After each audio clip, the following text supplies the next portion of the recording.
Hi everyone, I hope you're going well. It's time to have a little bit of a chat around the assessment to do with Ibrahim and his family. Sorry, I've woken up with a pretty awful throat this morning, so I sound a bit like I've been out smoking cigarettes and drinking whiskey, but I haven't. So just a little bit of an overview really of the requirements for this assessment. I've had a few questions on the board, and I've also done up a bit of a blurb notes page like I did for the last one, so I'll put that up after I've gone through with the video. So basically what you have to do is you have to develop a community oral health promotion activity for refugee children like Ibrahim and their families. And I think one of the key things to think about here is that it's not just about Ibrahim, it's about the family and the broader refugee community.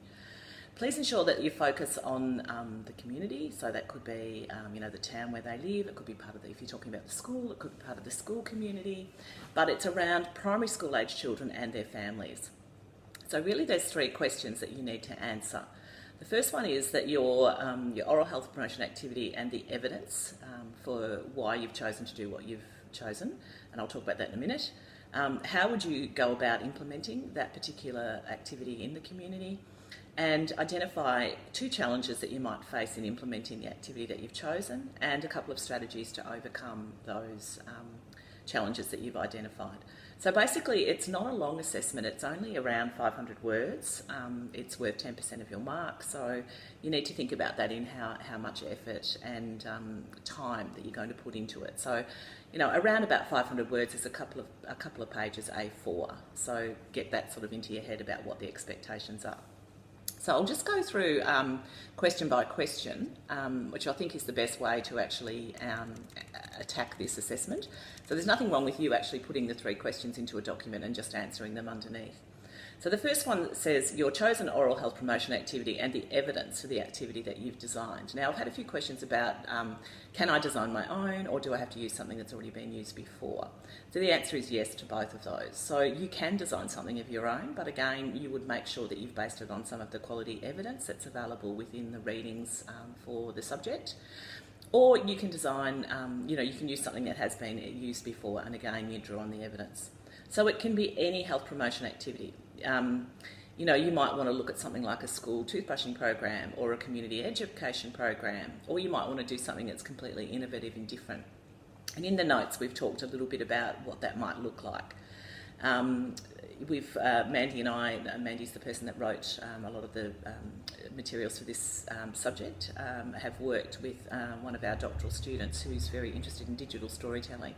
So digital storytelling is an innovative method that we are using more and more in health promotion, and her work was around people with mental health issues and how we might use that as a tool to actually engage with communities and to make a difference to some of those more challenging health and welfare issues. And I've got a little bit of a blurb about that in the notes. So when you're talking about your program, you need to talk about why you've chosen it. So if you're talking about, I'm going to do a toothbrushing activity, you need to look at the evidence around children's toothbrushing programs. And in the evidence review that's part of the readings, there is certainly some information about that.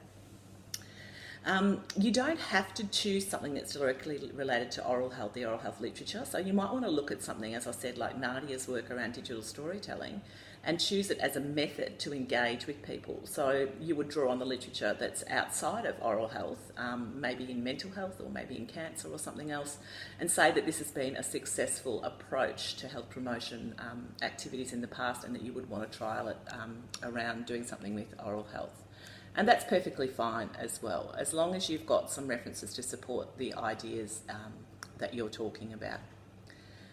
Okay, so the second part of the question is how would you go about implementing the activity in the community like Ibrahim's? So here it's about, what are you actually going to do? So think about, the process. So if you're talking about a school toothbrushing program, again, you go back to the literature and you think about, well, what has actually worked before? Will I do it in the morning? Will I do it at lunchtime? Am I going to do it in the whole school? Am I going to do it with the prep children? What is the process of the implementation? And again, drawing on references. So you need to think about, it's broader than just Ibrahim himself. We're talking here about a community oral health program. So you might want to think about, how am I going to involve the community? Would I be better off doing an education program perhaps on a Saturday morning somewhere? Would we offer a barbecue or some sort of community get-together, and think about how we might engage the community there? The third question relates to 2 challenges that you might face in implementing the activity, and list some strategies that you might use to overcome those. So, this is about what are some of the things that could go wrong. And there are certainly many when we're working with communities around oral health. And Mandy, myself and Mark Gussie, and you will have met Mark in week 6's module. And I also talk a little bit about a toothbrushing program that I ran as part of a broader oral health project a few years ago.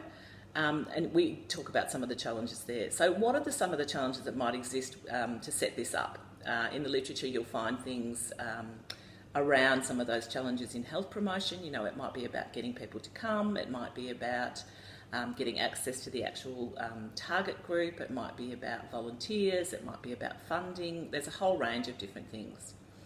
So you'll see in the notes I've talked a little bit about a toothbrushing activity, and I chose that one because that's one that I've got a lot of experience with. You might identify from the literature that it's really difficult to get teachers on board or volunteers to actually help run the program. So they could be some of the challenges, and then you'd need to outline how you might overcome those. And it might be something like looking at what resources the community's got. So, when we were working up in Swan Hill, for example, there was a group that I met with, so a number of grandparents, who were saying, we could actually help out here. And so the school is saying we're having trouble getting volunteers, and the grandparents are sitting around saying, well, we could be helping. So about how can we involve other community members and get them on board really from the beginning. Just to go back to the first part, which was the chosen health promotion activity, just to make a bit of a statement about what's happened in the past. Last year, a lot of students drew on the Smiles for Miles program, which is the Dental Health Services Victoria. So a very successful program that's been running for a number of years. But one of the things about that program is that it was actually designed for a kindergarten preschool setting. So if you're going to say, I want to do something like Smiles for Miles, you'll need to talk about how you're going to adapt that for the target group. So Ibrahim is in primary school and he's from a refugee background, and you remember that it's not just about him, it's also about the community. So it's fine to draw on things like Smiles for Miles, but you would need to talk about how you're going to make sure that it is meet the needs of the particular target group. So, some of the other things that we've seen in our travels around thinking about oral health promotion is a few years ago, Mandy and I were in Glasgow in Scotland, and we saw a toothbrushing program within a school there, and it's in fact all of the schools, the public funded primary schools in Glasgow have toothbrushing programs built into their day, which is great. So it's great to see all the kids, after lunch run out to their bags, get their toothbrushes and do their toothbrushing program. One of the other things they've done in that particular place is to introduce fluoride varnishing as part of that program as well. So they have a whole range of oral health professionals that come into the school and actually do twice yearly fluoride varnishing with the children. So that's something to think about as well, and that's certainly part of the evidence base when you look at the evidence reports. One of the other things that we did when we had our program in Swan Hill, and it was a school toothbrushing program, was that we had to adapt it because there was no running water in some of the school classrooms. Of course, there's running water out in the playground with bubble taps and things like that, which is not really appropriate for running a toothbrushing program. We couldn't have all the kids standing outside. And I don't know if you remember being at primary school, but some of those troughs where the water falls, where also the birds come and fly and poo everywhere, are not particularly hygienic for a toothbrushing program. So we ended up developing some guidelines around a dry toothbrushing program that could be done in a classroom without any running water. So you might want to think about some of that sort of stuff as well. Okay, so I'll put this video up and I'll attach some notes. There's a little bit more detail in the notes. Of course, if you've got any questions at all, email me or use the discussion board. The discussion boards are not being used very well, and some people have told me that they're having trouble posting to those. All you need to do, I've actually put a first post up, all you need to do is reply to that, I think, and that should work. If not, of course, send me an email and I'll respond to you there. Okay, I hope you're all doing well, and I hope you haven't got this dreaded throat thing that I've got. The sun's out, so have a good day, and I'll talk to you soon. Bye.